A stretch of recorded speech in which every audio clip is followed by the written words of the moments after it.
በራሱ ጊዜ የራሱ በራሱ የሚሰራው ነገር የቀጣዩ ዓለም ዕጣ ፈንታ የሚወሰነው ምድር ላይ በሚሰራው ስራ ነው። ይሄ ነው የመጨረሻ ጥያቄ ጠይቄ ልውረድ። በቃ እሱ አይሽ የመጨረሻ እያልክ አደርክ። የመጨረሻ ይቅርታ። ሙስሊሞችም ገሃነም ይገባሉ ሲባል ሰምቼ ነበር። ገሃነም ገብተው ይወጣሉ? አይደለም። ሲራጥ ማለት ምንድነው? በጀሃነም ላይ ያለች ድልድይ ነች። የፍርዱ ቀን ፍርድ ከተሰጠ በኋላ የገነት ሰዎች ለገነት የገሃነም ሰዎች ለገሃነም ከተባሉ በኋላ የፍርዱ ቀን እዚህ ነው ያለው። ለምሳሌ እንበል በመካከል ደግሞ ገሃነም አለ። ከዚያ በኋላ ነው ገነት ያለችው። ያው እኛ ለምናየው እንደዚህ አድርጎ አምላክ አላህ ያሳየናል። ይፈቻል አይደል? አልፈው ነው የሚሄዱት። ነገር ግን በጀሃነም ውስጥ ገብተው ሳይሆን በገሃነም ላይ የተዘረጋ ድልድይ አለች፣ ሲራጥ ይባላል። ነቢያችን ሰለላሁ ዐለይሂ ወሰለም ሱራ መርየም ላይ ያለው ሊሆን ይችላል። ብዙ ሰዎች የሚጠይቁት እሱን ነው። ወይም ሚንኩም ሲጀመር ሙስሊም ነው የነገረኝ፣ ከክርስቲያን አይደለም የሰማሁት። ችግር የለውም ላስረዳ ነው። ጀሃነም ውስጥ ገብተው ሳይሆን በሲራጥ አልፈው ለማለት ነው። ነብዩ ሰለላሁ ዐለይሂ ወሰለም هو الممر على الصراط አሉ ሐዲስ ላይ። እርሱም በሲራጥ ላይ ማለፍ ነው አሉ። በጀሃነም ላይ የተዘረጋ ድልድይ ነው። ገብቷል። ከታች ጀሃነም ነው ያለው፣ ከላይ ድልድይ አለ። አማኞችም ከሃዲያኖችም በዚያ ላይ እለፉ ይባላሉ። ማንም የሚቀር የለም በዚያ የሚያልፍ ቢሆን እንጂ አሉ ነብዩ ሰለላሁ ዐለይሂ ወሰለም። ሐታ ነብያቶችም ቢሆን በዚያ ያልፋሉ አሉ። ማለፍ በገሃነም አፋፍ ላይ ያለችው ያቺ ድልድይ ላይ ማለፍ። ከዚያ በኋላ አልፈው ወደ ገነት ነው ቀጥታ የሚገቡት አማኞች ነብያቶችና ተከታዮቻቸው። ከሃዲያኖችስ በዛው እያለፉ እያለ በዛቸው ድልድዩ ላይ በቃ ወደታች ይወርዳሉ ጀሃነም። ይታል አይደለ? ወዲያው አማኞችንም ያድናቸዋል ይላል አላህ Subhanahu Wa Ta'ala። በዛው በሲራጥ እያለፉ እያለ ያስተላለፉን ሁሉ ስርዓት ገለጹ። የመጀመሪያው ልክ እንደ መብረቅ ሁለተኛ ልክ እንደ ፈጣን ነፋስ፣ ልክ እንደ አደጋ ፈረስ ጋላቢ፣ ልክ እንደ ኃይለኛ ሯጭ፣ ልክ እንደ ከፍ ብሎ ልክ እየተንፏቀቀ እንደሚሄድ እንደ ኢማናችሁ ልክ ታልፋላችሁ አሉ። ገብታችኋል አይደል? እና በገሃነም ላይ በዛች በድልድዩ ላይ ስለማለፍ ነው የሚናገረው። ለምንድን ነው አላህ በቀጥታ ወደ ገነት ያላስገባን? እዚህ ጋር የሚነሳ ጥያቄ ታወቀ አይደል? ወደ ገነት መግባታችን ለምንድን ነው በቀጥታ ወደ ገነት ግቡ ያላለው?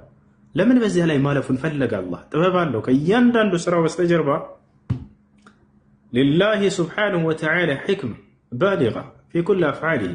አላህ በከንቱ አንድ ነገር አያደርግም፣ ጥበብ አለው ከበስተጀርባው። ለምንድን ነው በገሃነም አፋፍ ላይ አልፈን ወደ ገነት እንድንገባ ያደረገው? ጫፉ አይነካንም። ያ ለምንድን ነው እንግዲህ ሰዎች ከዚያ በኋላ የሚያጋጥመን ምንድን ነው? የዘላለማዊ ጸጋ ነው አይደለ? ጸጋን ልኩን የምናውቀው ካመለጥንበት አደጋ ያንን ስናውቅ ጊዜ ነው። ገብታችኋል አይደል? በሀብት በድሎት ህይወት ላይ ካደገ ልጅና ችግርን አይቶ ጸጋን ካገኘ ልጅ ከዚያ በኋላ ስላገኘው የትኛው ነው ጸጋውን የሚያጣጥመው? የትኛው ጸጋውን የሚያጣጥመው? የችግርን ጊዜ አይቶ ከዚያ በኋላ ጸጋን ያገኘ ሰው ነው። ገብታችኋል አይደል? ያ ነው የጸጋን ልክ የሚያውቃት። ለዘመናት አይኑን ታውሮ ያለ ልጅ ልክ አይኑ ሲገለጥለት ጊዜ የአይንን ጸጋ እርሱ ነው አይንን ካለው ከመጀመሪያው ጀምሮ በላይ ከዚያ የሚያውቀው። የትኛው ነው የሚያውቀው? የችግርን ጊዜ አይቶ ከዚያ በኋላ ድሎትን ያገኘ ሰው ነው። ገብታችኋል አይደል? አሁንም ልክ እንዲሁ የጀነት ሰዎች ከምን አይነት ቅጣት እንዳመለጡ ያውቁት ዘንድ በዛች እንዳልፉ ያደርጋቸዋል አላህ። ገብታችኋል? ለካ ከዚህ አይነት ለዚህም ነው ጀነት ውስጥ ከገቡ በኋላ ከጀሃነም እሳት አድነህናል ብለው ያመሰግኑታል ሁሌ። ይሄንንም የጀነትን ጸጋ ሰጥተህናል እያሉ ያንን ከምን አይነት ቅጣትና ከምን አይነት አደገኛ ገሃነም እሳት እንዳመለጡ እንዳዳናቸው አላህ Subhanahu Wa Ta'ala ያውቁ ዘንድ የጸጋን ልክ የሚያጣጥሙት ካመለጡበት ቅጣትና አደጋ ሲያዩ ጊዜ ነውና ማለት ነው። ለዚያ ነው ያንን እንዲያዩት ያደረገው አላህ Subhanahu Wa Ta'ala። እና ጀሃነም ውስጥ ሳይሆን የሚለው በሲራጥ ላይ አልፈው ነው። ነብዩ ሰለላሁ ዐለይሂ ወሰለም ቃል በቃል እርሱ በሲራጥ ላይ ማለፍ ነው ብለው ተናግረዋል። መልካም በቃ ሌላ ጊዜ ደግሞ መለሳለሁ። እሺ እሺ አስገባኝ ስመለስ እንዳረሰኝ። ኦኬ ሁሱ እናመሰግ ብዙ አዳመጥን። ልቀጥል እንግዲህ ሁሱ እሺ እኔ የምጠይቅህ ነገር ስለ ካባ ሚስጥር ነው። እሺ የዓለም ሙስሊሞች በሙሉ ወደ ካባ ዞረው ነው የሚሰግዱት። አላህ በግራ በቀኝም ወደ ምስራቅ ወደ ሰሜን በሁሉም ቦታ አላህ እንዳለ አምናለሁ። ግን ወደዛ ዞረው የሚሰግዱበት ሚስጥር ምንድን ነው? ሁለተኛ ደግሞ ከረሱል በፊት የነበሩ ጣዖት ያመልኩ ነበር። ያን የሚያመልኩትን ጣዖት ምልክት ይዘው ካባ ላይ አስቀምጠውና ሀጂ ሲሄዱ ሲዞሩ ካባውን የሚስሙት ነገር አለ። በቴሌቪዥን እንዳየሁት የሚስሙት ነገር አለ፣ የሚቀቡት ነገር አለ። ይህ ከሃይማኖቱ አኳያ እንዴት ታየዋለህ? ሌላ ደግሞ ሲዞሩ የሚሞት ሰው ካለ ለጀነት ነው ቀጥታ የሚገባው ይላሉ። እዛ አካባቢ ሰው ቢሞት ወድቆ ቢሞት ተገፋፍተው ቢወድቁ ወደ ጀነት ይገባል የሚል አስተምሮም አለ። በመጨረሻ ደግሞ አያይዘ የምትመልስልኝ ስለ ክርስቶስ ነው፣ ስለ ኢሳ ሱረቱ መርየም ላይ ቁጥሩን ላስታውሰው አልችልም፣ ከዚህ በፊት የሰማሁት ነው። የሰላም አለቃ ነኝ ይላል ኢሳ። ሰላም በኔ ላይ ነው የሰላም አለቃ ነኝ ይላል እና የሰላም አለቃ ከሆነ የሰው ልጅ የሰላም አለቃ ሊሆን አይችልም። የመላእክት ወይም ደግሞ የአምላክ ባህሪ ከሌለው በስተቀር ሰላምን የሚያመጣው ፈጣሪ ነው። እና እነዚህን እስቲ አያይዘ መልስልኝ ወንድሜ። እሺ እሺ የሰላም አለቃ ነኝ አይደለም የሚለው የአላህ ሰላም በእኔ ላይ ይሁን፣ የአላህ ሰላም በእርሱ ላይ እንዲሆን እየተማጸነ እየለመነ ነው። ወሰላሙ ዐለይየ የውመ ወሊዱ ወየውመ አሙቱ ወየውመ ኡብዐሱ ሐያ ነው የሚለው። በተወለድኩም ጊዜ በምሞትም ጊዜ በምነሳም ጊዜ የአላህ ሰላም በእኔ ላይ ይሁን እያለ አምላኩን እየተማጸነ ነው። የሰላሙ ባለቤት አምላክ አላህ ሱብሓነሁ ወተዓላ ነው። ነቢያችን ሰለላሁ ዐለይሂ ወሰለም ምን አሉ ሐዲስ ላይ አላሁመ አንተ ሰላም ወሚንከ ሰላም ተባረክተ ያ ዘል ጀላሊ ወል ኢክራም አሉ። አምላክ ያላህ ሆይ አንተ ሰላም ነህ፣ ሰላም የሚመጣው ከአንተ ነው እያሉ ይናገራሉ።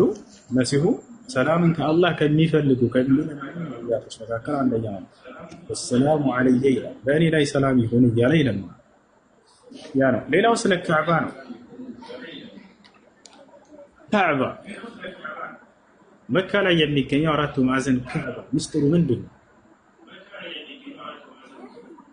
ሰው ዘር ምድር ላይ ከመጡበት ታሪክ ጀምሮ እስከ ዓለም ፍጻሜ ድረስ የሚጸናው ብቸኛው ቤተ አምልኮ ካዕባ ነው። ኢነ አወለ በይትን ወዲዐ ሊናስ ለለዚ ቢበከተ ሙባረከን ወሁደን ሊልዓለሚን። ኢነ አወለ በይትን ይላል አላህ በሱራ አሊ ኢምራን ላይ የመጀመሪያው ቤት አለ ወዲዐ ሊናስ ለሰዎች የተሰራው የተቀመጠው ሰው ሲል ጊዜ የመጀመሪያው ሰው ማን ነው? አደም ነው። ከአዳም ጀምሮ የነበረ ቤት ነው። የሚደንቅ ቤት ተመልከቱ። እስከ መቼ ድረስ ነው የሚጸናው? እስከ ዘመኑ ፍጻሜ ድረስ እስከ የውመል ቂያማ ድረስ ይጸናል። አይደንቅም? እስከዚያ ድረስ ማንም አያፈርሰው። የነቢያችን ሰለላሁ ዐለይሂ ወሰለም እውነተኛነታቸው የሚያረጋግጥ አንደኛው ይሄ ቃላቸው ነው። ምን አሉ? ይሄን ቤት ማንም አያፈርሰውም አሉ። ከተናገሩበት ጊዜ ጀምሮ እስካሁን እንደተጠበቀ እሳቸውን ሐሰተኛ ለማድረግ ሂደው እንደው ከሃዲያኖች ከየትም ከዓለም ተሰባስበው ሄደው ቢያፈርሱ ሐሰተኛ ያደርጋቸው ነበር። ነገር ግን እሳቸው እውነተኛ መሆናቸውን የሚያረጋግጥ ነገር ነው። እስከ ዓለም ፍጻሜ ድረስ ማንም አያፈርሰውም አሉ። እስከ መቼ ድረስ? ከቂያማ ምልክቶች፣ አስርቱ የቂያማ ምልክቶች ከነዚያ መካከል የዘመኑ ፍጻሜ ላይ የዛኔ ብቻ ይፈርሳል ብለው ተናግረዋል። የህዲሙ ልከዕባ ረጅሉ ምን አልሐበሻ ዙ السوقتين أو كما قال النبي صلى الله عليه وسلم የዓለም ፍጻሜ ጊዜ ነው። የዛኔ የሚፈርሰው ለምንድን ነው ከተባለ የዛኔ ከአገልግሎት ውጭ ይሆናል። ያ ማለት በምድር ላይ አማኞች አይኖሩ፣ ቂያማ ሊቆም ነው፣ የመጨረሻው ጊዜ ላይ ነው። የዛኔ ወደ ካዕባ ማቅጣጫ ዞሮ የሚሰግድ አይኖርም፣ ሐጅም የሚያደርግ አይኖርም። ከሃዲያን ብቻ ከሆኑ ምድር ላይ የሚቀሩት የዛኔ ይፈርሳል። እስከዚያ ድረስ ግን ሙስሊሞች በምድር ላይ እስካሉ ድረስ ይጸናል፣ ያ ቤት ይኖራል አሉ ነብዩ ሰለላሁ ዐለይሂ ወሰለም። እና መቼ ነው የተሰራው? ገና መጀመሪያ ሰዎች ምድር ላይ ሲመጡ። ዓላማው ምንድን ነው የተሰራበት? ተመልከቱ። መላእክቶች ከኛ በፊት ተፈጥረዋል፣ በሰማይ ላይ ይኖራሉ፣ ለጌታቸው ለአላህ ሱብሓነሁ ወተዓላ ይገዛሉ። ለእነርሱ ቤተ አምልኮ አላቸው፣ አቅጣጫ አላቸው። የት ይገኛል? ሰባተኛው ሰማይ ላይ። ማን ይባላል ስሙ? በይተል ማዕሙር ይባላል። ወደዚያ መላእክቶች እየሄዱ ወደዚያ ቤተ አምልኮ ይሰግዳሉ፣ በዚያም ውስጥ ይሰግዳሉ። ይሄን ለመላእክቶች ያወጣውን ህግ አምላክ አላህ ሱብሓነሁ ወተዓላ ምድር ሰዎችን ማዘዘ። ገና ሰው መጀመሪያ ምድር ላይ ሲመጣ አዳም ከእርሱ መምጣት ጋር አስመስቶ ይዛኔ ተሰራ። በሰማይ ያለውን ህግ በምድር ላይ ያደርግ ዘንድ ማለት ነው። ለመላእክቶች ያወጣውን ህግ በምድር ላይ ይሆን ዘንድ ሰዎች ሶላትን በሚሰግዱ ጊዜ ወደ ተዘበራረቀ ቦታ እንዳይሰግዱ ወደ አንድ አቅጣጫ ዞሮ ይሰግዱ ዘንድ ያንን ምልክት አደረገላቸው። ምንድነው እሱ? አቅጣጫ። ልብ በሉ፣ ምንድነው? አቅጣጫ እንጂ ሌላ አይደለም። ታቻላረ እንደዚያ ብሎ ተነግሯል ወይ በቁርአን ላይ? አዎ፣ አላህ Subhanahu Wa Ta'ala አቅጣጫ ብቻ እንደሆነ ይገልጽልናል። ፈወል ወጅሀከ ሸጥረ አልመስጂድ አልሐራም አለ። ሶላትን በምትሰግድ ጊዜ ፊትህን ወደ ካዕባ አቅጣጫ ዙረህ ስገድ አለ። አቅጣጫ እንጂ ሌላ አይደለም። ይህን ካዕባ ኢብራሂም ዓለይሂ ሰላም እና ኢስማዒል በጊዜያቸው እንዲያድሱት ታዘዋል። አምላክ አላህ Subhanahu Wa Ta'ala ቃል ኪዳን ይዞባቸዋል። በሱረቱል በቀራ ላይ ሲናገር ምን አለ? ወዐሂድና ኢላ ኢብራሂም ወኢስማዒል አን ጠሂራ በይቲየ ሊጣኢፊነ ወልዓኪፊነ ወሩክዕ ሱጁድ አለ። ወደ አብርሃምና ወደ ልጁ ወደ ኢስማዒልም ቃል ኪዳንን ያዝኩኝ ያለ አምላክ አላህ። የምን ቃል ኪዳን? ያንን ቤተ አምልኮ ሂዳችሁ አጽዱ፣ ስሩ በማለት ለምን? ለሁለት ዓላማ።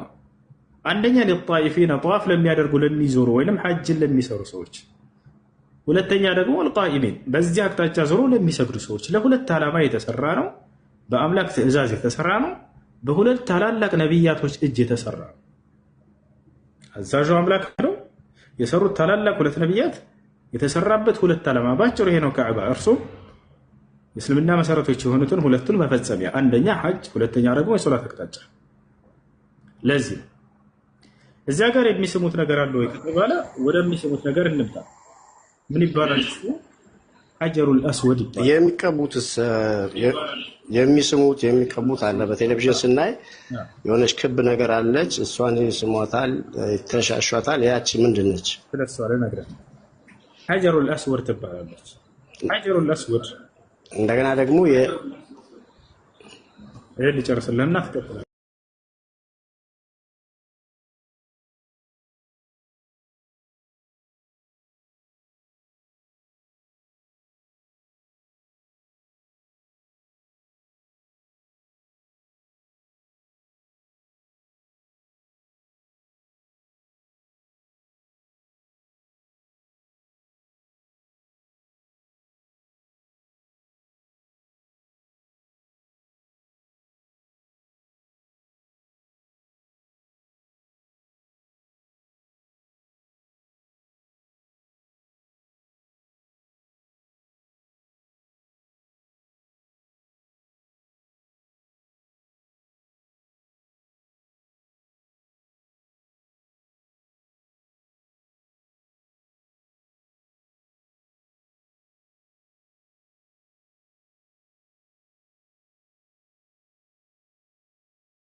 አላህ በቁርአን ላይ ይጠቅሰዋል። ወተኺዙ ሚን መቃሚ ኢብራሂም ሙሰላ ይላል። ከአብርሃም መቆሚያም ስር መስገጃ። አንዴ የአብርሃም የእግሩ ፋና እስካሁን ድረስ ያቺ አብርሃም ካዕባ ሲሰራ ጊዜ የነበረችው የእግሩ ፋና የወጣበት እስካሁን ድረስ አለ። መቃሙ ኢብራሂም ምን አሳያችሁ? ይታያቸዋል። ይሄ የሁለት እግር ፋና፣ ይሄ የሁለት እግሩ ፋና እዚች ውስጥ ይገኛል። ካዕባ ስር እቺን አይታችኋታል አይደለ? በዚህ ተከልላለችው። እቺ መቃሙ ኢብራሂም በቁርአን ላይ ሁሉ ተጠቅሳለች። አብርሃም ካዕባን በሰራ ጊዜ እዚህ ቆሞ ሲሰራ ጊዜ አላህ ይሄንን ልክ እንደ መሰላል ከፍ ሲያደርግለት ያናችን የሁለት የእግሮቹ ፋናዎች ናቸው። እነዚህ የአብርሃም የእግሮቹ ፋና እስካሁን ድረስ ተቀምጧል። እስካሁን ድረስ አለ። እስከ ዘመኑ ፍጻሜ ድረስም ይኖራል። ይሄ አብርሃም ፋና ይታቻላል። ይሄ መቃሙ ኢብራሂም ይባላል። እዚች የተከለለችው ውስጥ ታገኝታላችሁ። ያተች ውስጥ ማለት ነው። እና አብርሃም እና እስማኤል እየሰሩ እያለ አብርሃም እንግዲህ ጠዋፍ በሚያደርጉ ጊዜ ሰዎች ካዕባ ሲዞሩ 7 ጊዜ ነው የሚዞረው። አብርሃምን አላህ Subhanahu Wa Ta'ala ወልየጠወፉ بالبيت العتيق ብሎታል። ካዕባን ሰርተህ ሲጨርስ ሰዎች በዚህ በጥንታዊው ቤት ይዞሩ ብሎታል።